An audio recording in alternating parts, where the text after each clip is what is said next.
Imagine walking around with a name like Bram. Brother, I'm sorry. Your parents did not like you.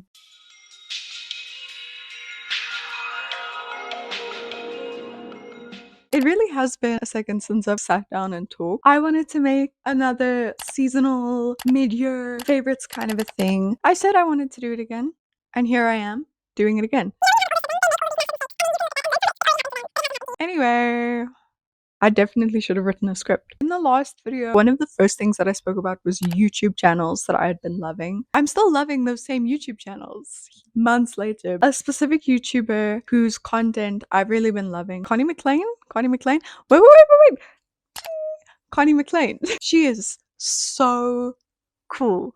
Dude, very much late 60s, early 70s kind of a thing going on. She did a YouTube video recently that was like a 60s eye makeup tutorial. You know that little line that they do over? I can't do that thing for the life of me. You could put a gun to my head and I would not be able to do it. But her tutorial was so helpful. And then it also just kind of opened my eyes to the world of that kind of social media content. Connie does Beatles and music trivia as well. It's definitely something that I really enjoy. Apart from Connie, Prickly Alpaca, this is probably one of the most creative people I have ever seen, and it's like mesmerizing. It's fascinating. I can't look away. The most recent one, she built a suit of armor.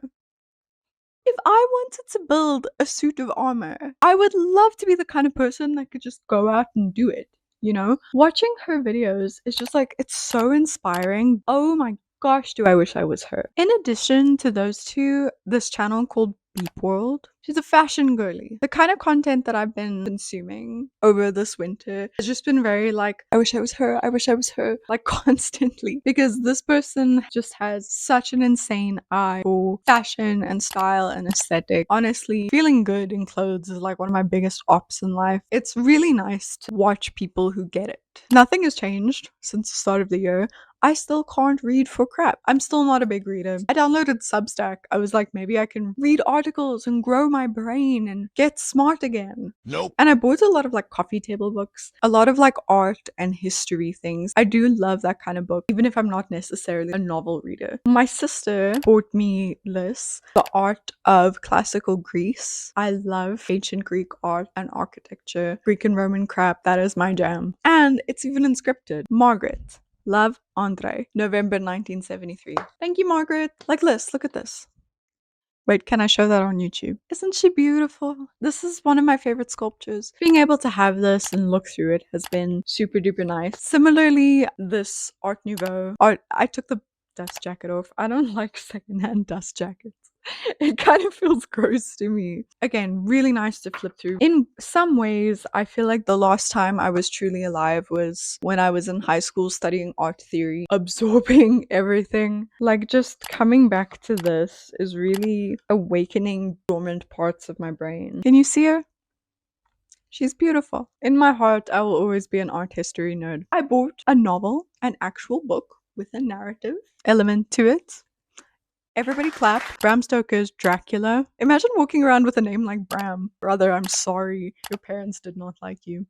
Truthfully, I bought it because, I don't know, in my mind, if something is so on sale that you can buy it with cash, it's basically free. I haven't finished it, but I am really liking it. If I finish it, I'm sure it will be great, but no promises. This season so far has been a big one for movies. I think because it's been so cold, there's like nothing I really want to do other than just like rot. Honorable mention is one of my friends for her birthday had like a Twilight themed party, which was so much fun. And then at the end of the night, we rewatched Twilight because not everyone has seen it. In 2026, how have you not seen Twilight? Get on that. So stupid, so funny. It's one of those movies that are just such a fun watch. Stefan took me to go watch Supergirl. I loved it. I really liked it. I'm not on social media, so I don't know if the consensus is that we like it or we don't like it, but I liked it. Before I had even seen the movie or like knew what it was about, and I'd just seen like the trailers, I kind of decided that I was going to identify with Supergirl because she's just a girl and her dog. Same. After I watched the movie, I can confidently say Yeah, okay. Maybe I'm a little like Supergirl. My little dog Copper is a lot like Crypto. Crypto is such a bad dog, and so is Copper. Such little delinquents. I also got a chance to watch Thelma and Louise, which was a really beautiful movie, and I really love the soundtrack. And I spent like 7 years looking for the intro theme on Spotify, only to just come to the conclusion that they don't have it. There are no words or anything, it's kind of just like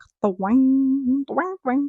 You know, it's like a very Western kind of a thing. It's a really good movie, and I would highly recommend for your future girls' nights. Thelma and Louise, baby. Man, I've not spoken this much in weeks. Onto series. I've been trying to be better with series. I can't lock in for that long, but there are things that people want me to see, and I want to be able to keep my friendships. My boyfriend has been showing me Spider Noir. I think it's so cool that you can choose between whether you want to watch it in black and white or in color. That is epic, groundbreaking. I don't know, I'm a simple mind, but I think that that's sick. That guy that's in it, what's his name? I don't know. I don't really care. But I've missed him. I haven't seen him in anything in a really long time. I also watched a little bit of Psych for some comic relief. Psych is such a good show. It definitely falls into that category of late 90s, early to mid 2000s sitcom. If you need an easy watch, Psych is a really, really good way to go. I also started Twin Peaks, completely the other end of the spectrum. Seemed like a very Larco show. It's the kind of thing where it's like, if you like Ethel Cain's Southern Gothic, if you're a little bit sad, you might like Twin Peaks. And I'm not very far into it, but I can already tell this is going to be emotionally devastating. Now onto music. I've been having such a miserable time. Obviously, this reflects in my music. End of the World, Zeros, the album and the song. I haven't cried in a while the way that I cried to End of the World, the song. I can't with that song. And it's one of those things where it's like, it's all I want to listen to right now because of just how beautiful it is. I'll wake up in the morning before even giving the day a chance. It's 8 a.m. and I'm like, yeah, I'll listen to End of the World. Girl, do you want to die? You can't be doing this. But it is like such a beautiful song. And the album is also really beautiful. If you feel like being miserable beyond the shadow of a doubt, I highly recommend End of the World by C. Rose. And then because it can't all be miserable, Abbey Road by the Beatles. My sister likes the Beatles. She introduced me to this absolutely god tier transition. Freaking trust me, bro. This is what you're gonna do. If you don't want to listen to the entire Abbey Road album, what you do is you start at Sun King. Sun King is the 10th song on the album. And then just let it play to She Came In Through the Bathroom Window, okay? That's literally just 4 songs. Transition so seamlessly into each other. If you like this kind of music, you will ascend. It's only amazing if you like the Beatles. But if you like the Beatles, this is fantastic. And then because we need to keep things miserable, songs by Adrian Lenker. It's been a rough couple of months. Individual songs, Janie by Ethel Cain, You Were Mine, Isha Tawari. I've been listening to a lot of her music and it's just so nice. Emotional, but it feels very coming of age in a way. I feel very seen through a lot of her music. It's really just been very nice. I've really been loving Stairway to Heaven by Led Zeppelin. But listen, I love Led Zeppelin, but I'm an early 20 something deadbeat daughter. And so when I say, guys, I love Led Zeppelin, 3 old men pop up from nowhere and say, oh, oh, you love Led Zeppelin? Name 3 albums. What were they doing on June 2nd, 1972? The thing is that if I say I love Led Zeppelin and I love Stairway to Heaven, then it's like, yeah, you would. You would love Stairway. There's a reason that it's the most popular song. It is such a beautiful song. But I can't say that it's my favorite because of these 3 old men. So if anyone asks, I always say that my favorite Led Zeppelin song is Southbound Soiree. And then my favorite album is In Through the Outdoor. Because I do really love In Through the Outdoor. And I would say that I enjoy Southbound Soiree almost the same amount that I do Stairway to Heaven. It's just a completely different vibe. These are lies that I have to tell. These are things that I need to say in order for people to take me seriously as a music enjoyer. Self-care products! Yeah, I love some self-care and it's really important in winter. I get insanely dry skin, specifically on my hands. If you have a similar problem, I have the product for you, okay? Palmer's Cocoa Butter Hand Cream. Sorry, it's old and it sits in my bag all day. It's It's like an extra strength hand cream. It's literally the only hand cream I have found that has done anything for my hands in winter. If you have a similar issue, this is a really good product. Nature's Nourishment salt scrubs. The one that we had before was an argan oil one. It's my life has changed. I don't know how to explain it. It's really got like such a luxurious feel to it. It looks like this. Do yourself a favor, or don't. Don't do anything I tell you to do. Now, hobbies. I started a commonplace journal because I saw a thing on Pinterest that said start a commonplace journal. And I said, yes, sir. I will absolutely do that. I have this little notebook. I think the thing about a commonplace journal is that you shouldn't be precious about it. I was a teenager when bullet journaling became like a popular thing. So I feel a lot of pressure to make it pretty all the time. And if something isn't pretty in the way I want it to be, then I just take that as a sign to give up. So I have this journal and it's a beautiful journal until you think about the fact that I have started it and given up twice and then torn out all the pages. Literally the front cover looks like that. It's not in good shape. What I've been using it to do kind of is everything. I think that's why it's commonplace. I think it's like researching things that you want to research, making notes of things you want to do, literally everything. It doesn't matter. You can do whatever you want in this freaking thing and it doesn't have to look good and no one has to see ever, which is really appealing to me. So I've been using it to do album reviews, listening to one album and then just writing a few bullet points by each song and just saying, I like this about it, I didn't like this about it, or quoting a lyric from each song. This helps me understand myself a bit better and the kind of songs that I'm drawn to and the kind of lyrics that I'm drawn to. And so it's a really good tool for like getting to know yourself better, you know, and it gets you to just be a little bit mindful, which is really cool. I've also been doodling in this thing. I make lists of everything. And also what I've been trying to do is taking like a corner of a page and being like 3 things that happened today. This way I'm not forced to relive everything and be sad. And while there is a place for that, I don't think that that's sustainable for me personally to do every day. It's really nice for me to still be able to keep a log of what happens to me in this phase of my life. Other than album reviewing and commonplace journaling, I've been crocheting again because it's winter and there's nothing cooler than being able to make your own clothes. Every time I do one of these videos, I pull out a new broken garbage instrument. In April, it was the mandolin. That thing was absolutely like molding and emitting diseases. Look at that.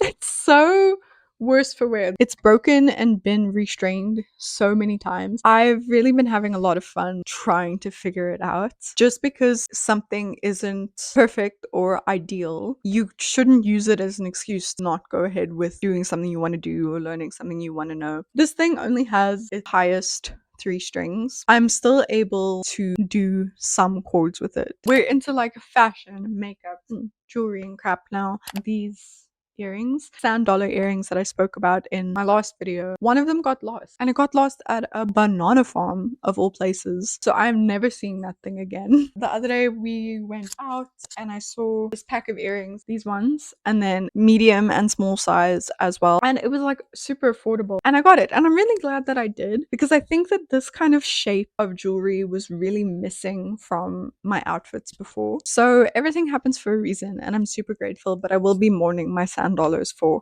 forever. And then listen, I've been spending a lot of time lately looking for V jackets. You know how everyone has their V jacket? Last weekend, I went to a market with my boyfriend and his parents, and his mom gifted me my V jacket. It's a 21st birthday gift in advance, which I think is why it's so nice. Are you seated? Wait, are you seated? Sit down. Look at this. It's really thick. It's really big. I can't show you properly. It's pissing me off. The fur. Look at the embroidery. We went to this place and the guy who runs the stall, the jacket stall, it's like, look at this. And he hands it to me and a choir of angels start to sing. The jacket. This is my the jacket. Finally, I can grow up. I can consider myself an adult.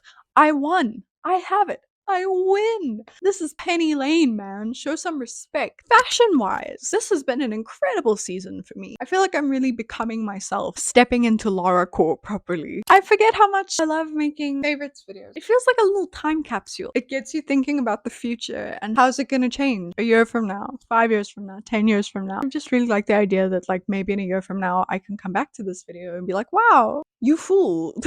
So, if you've made it this far, thank you so much for watching and listening to me talk way too much. I'd love to know the things that you've been engaging with recently, like whether it's a book or a candle or a game or a self-care product. I love to hear these things. I'm always looking for recommendations, especially for music, but also for just anything you might like that you want me to try. It would mean the world if you could subscribe, but you don't have to. And I'll see you in the next one. Or not.